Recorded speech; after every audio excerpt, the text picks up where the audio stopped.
Welcome to the video, Constructed versus Fundamental Reality, how the difference between them explains the provocative research results. My name is Dr. Stephen Bacon. I'm a clinical psychologist in Santa Barbara, California, and I've spent the past decade writing books and researching exactly how psychotherapy works. The provocative challenge of the research results. Frankly, the research results, techniques have no inherent power, psychotherapy's privileged knowledge fails to enhance outcomes, and experience doesn't make therapists better, are so upsetting that they are hard to believe. It is like entering another reality with different rules entirely. All of our comforting assumptions are thrown into wild disarray. One wonders, how can these results be true when psychotherapy continues to benefit 55% of the clients? How could thousands of mental health practitioners be so wrong and confused? The quick answer. Imagine reality as having two dimensions, fundamental and constructed. Most people have a rough definition of constructionism. For example, we often hear that gender roles are constructed, or the ideals of physical beauty are constructed. Fundamental reality concerns things and objects. A quick differentiation between the two is that constructed reality is connected to what is invented, and fundamental reality is characterized by what is discovered. However, in the next few slides, we'll see it's all more nuanced and subtle than these overt differences. In that sense, we can say that the research results appear aberrant because most clients and therapists believe that psychotherapy takes place in fundamental reality, when in fact it takes place in constructed reality. It's easy to confuse the two, especially as one of the main characteristics of constructed reality is that it mimics fundamental reality. From inside a culture, the concept of romantic love is as real and solid as the fact that copper is a good conductor of electricity. Introduction to Social Constructionism.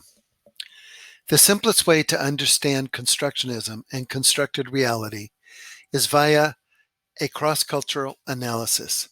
Different cultures inhabit different constructed realities.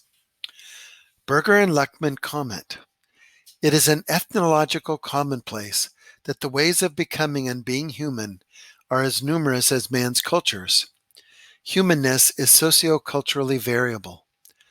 While it is possible to say that man has a nature, it is more significant to say that man constructs his own nature, or more simply, that man produces himself. Examine what is valid across cultures. For example, antibiotics and how to build a bridge, versus what is variable. For example, female roles and the concept of duty. And you can estimate which concepts are constructed. Most of what varies exists in constructed reality. Most of what is identical operates in fundamental reality. The social part of constructionism, of course, refers to the concept that when all around us endorse a worldview or an idea, it feels solid and real to us as well. This principle explains why it is difficult for most people to differentiate between constructed and fundamental reality. From inside the culture, they both feel equally solid and real.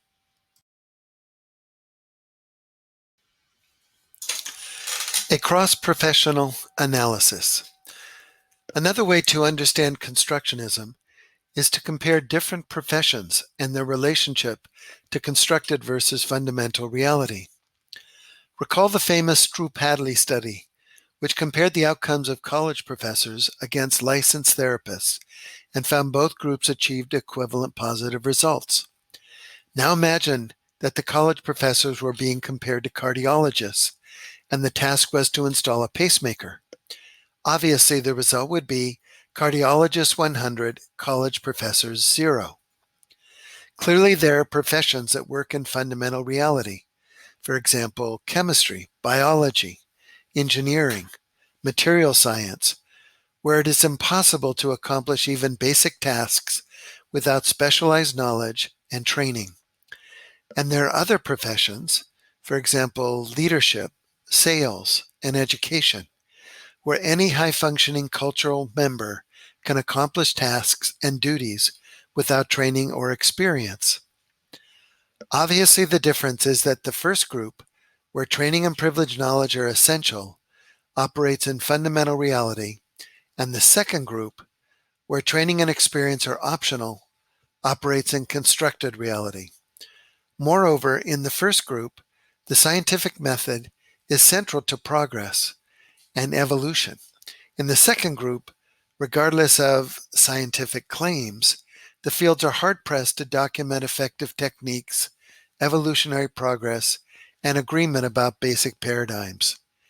Interestingly, the second group, the professions that operate in constructed reality, often has the most power and prestige in any given society, as this group includes leadership, management, politics, and religion. Constructionism and cross-cultural mental health. Another way of understanding the difference between constructed reality and fundamental reality is to review the different mental health paradigms across cultures. Every culture has a certain percentage of their members who develop mental health symptoms. In response, each culture has a model to redress these issues. Examples of these models include spirit possession, witchcraft, evil eye, mana deficits, and Western psychiatry. Western mental health is quick to see other cultures' models as constructed. More specifically, Western advocates see other models working via rituals, placebo, expectations, and beliefs. Conversely, it is difficult to see our own paradigm, Western psychiatry, through the same constructionist lens. Constructed reality is not equivalent to false reality. It is tempting to see other cultures' models as false or superstitious because we find it easy to reject their basic assumptions.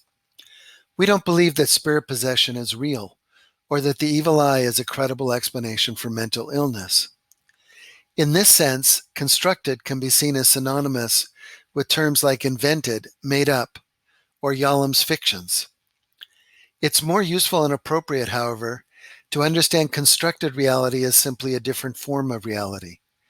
Significantly, some of the most central aspects of being human, love, duty, truth, ideals, can only exist in constructed reality.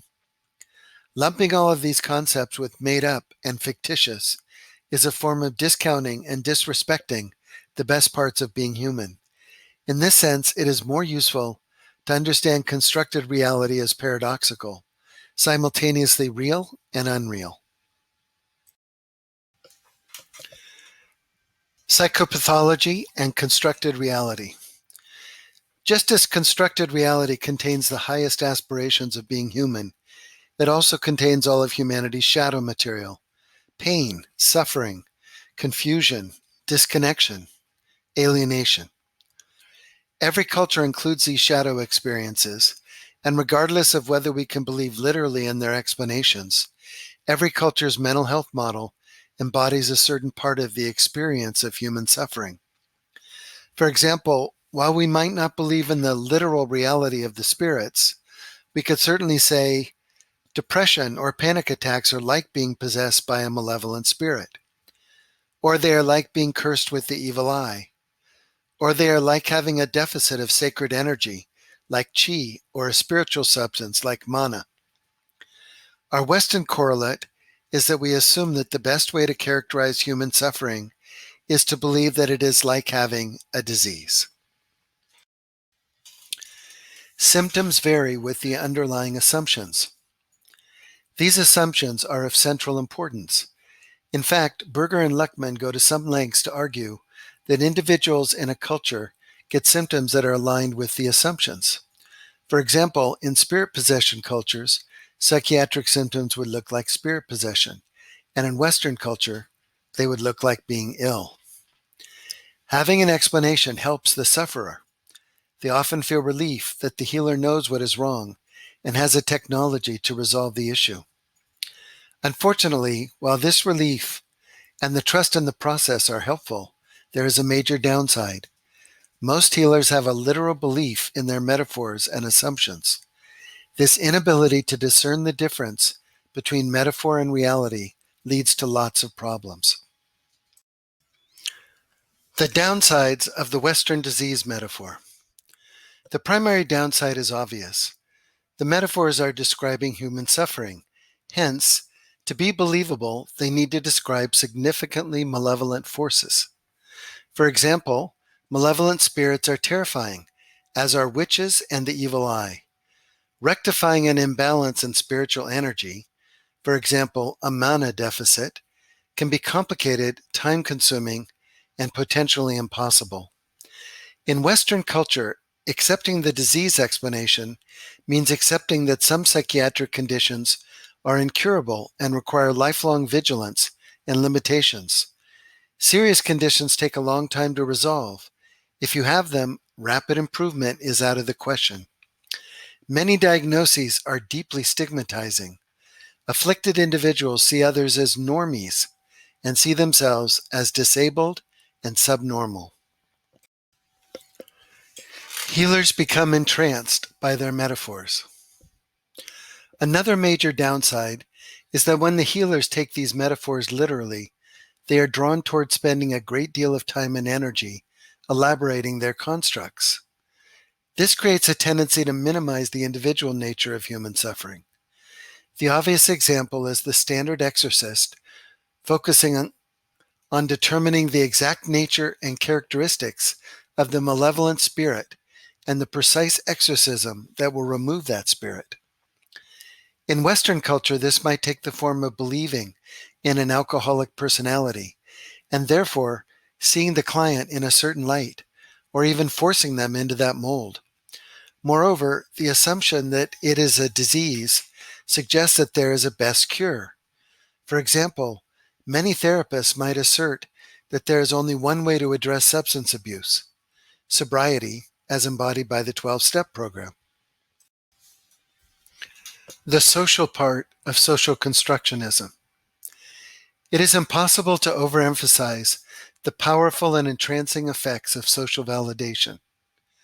When all around us see something as real and true, it is part of human nature to align with the group and share the same reality. Indeed, individuals who cannot endorse the shared reality of their home culture are symbolically and often literally cast out of the tribe and seen as sick, perverted, and damaged.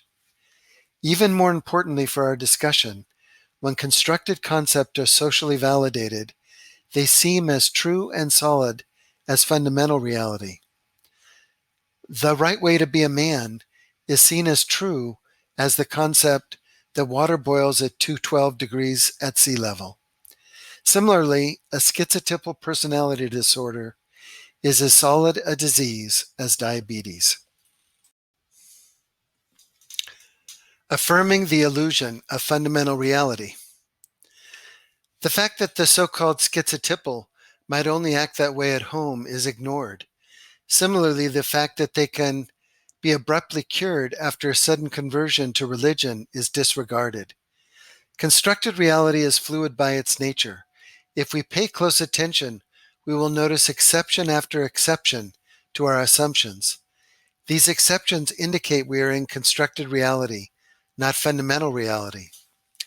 It's important to realize that the stability of any culture depends on the members endorsing its major concepts as real. Imagine trying to be a healer who says there are no spirits in a culture that believes in spirit possession.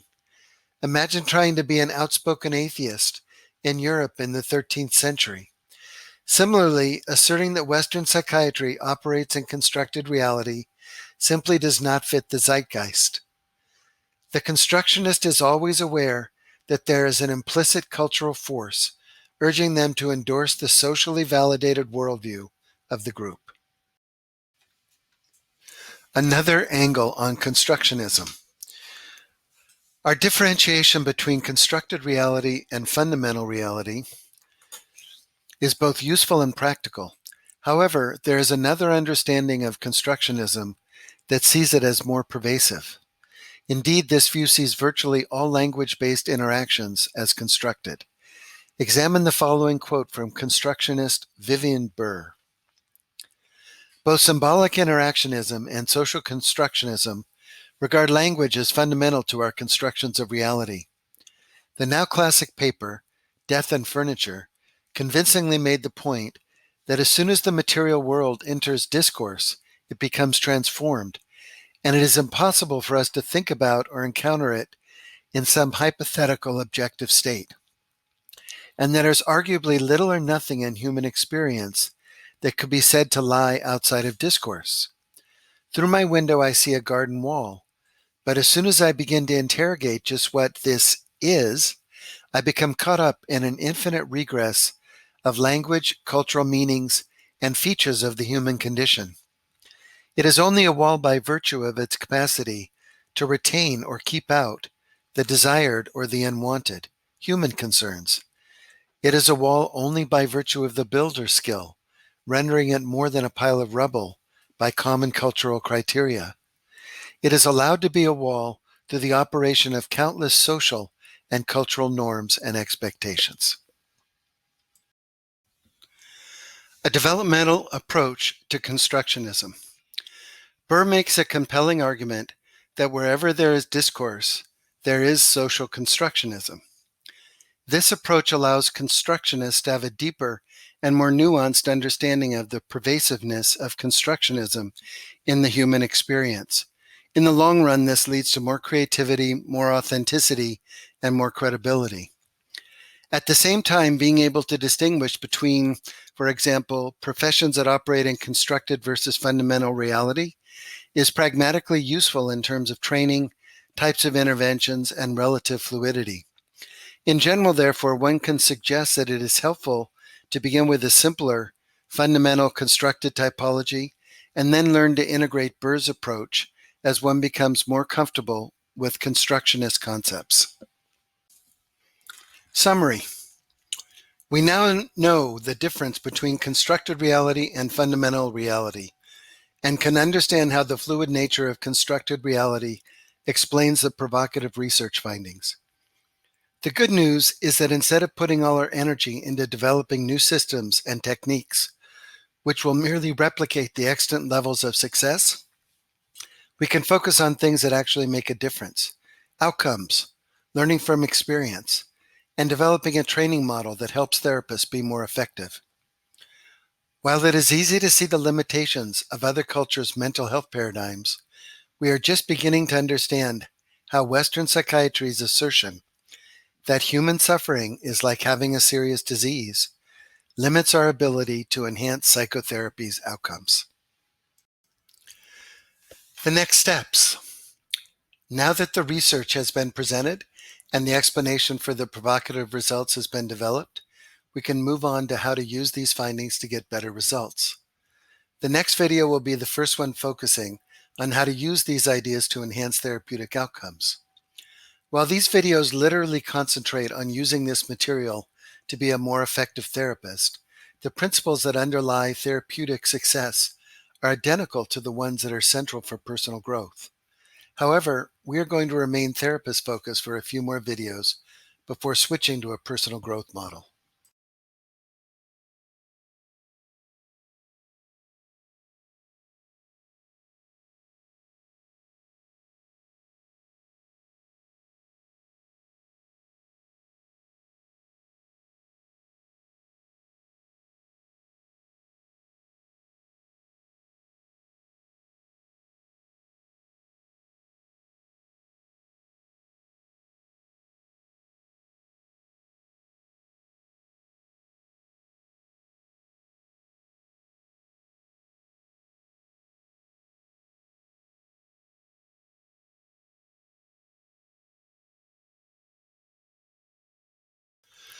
The quick answer. Imagine reality as having two dimensions, fundamental and constructed. Most people have a rough definition of constructionism. For example, we often hear that gender roles are constructed, or the ideals of physical beauty are constructed. Fundamental reality concerns things and objects. A quick differentiation between the two is that constructed reality is connected to what is invented, and fundamental reality is characterized by what is discovered. However, in the next few slides, we'll see it's all more nuanced and subtle than these overt differences. In that sense, we can say that the research results appear aberrant because most clients and therapists believe that psychotherapy takes place in fundamental reality, when in fact it takes place in constructed reality. It's easy to confuse the two, especially as one of the main characteristics of constructed reality is that it mimics fundamental reality. From inside a culture, the concept of romantic love is as real and solid as the fact that copper is a good conductor of electricity.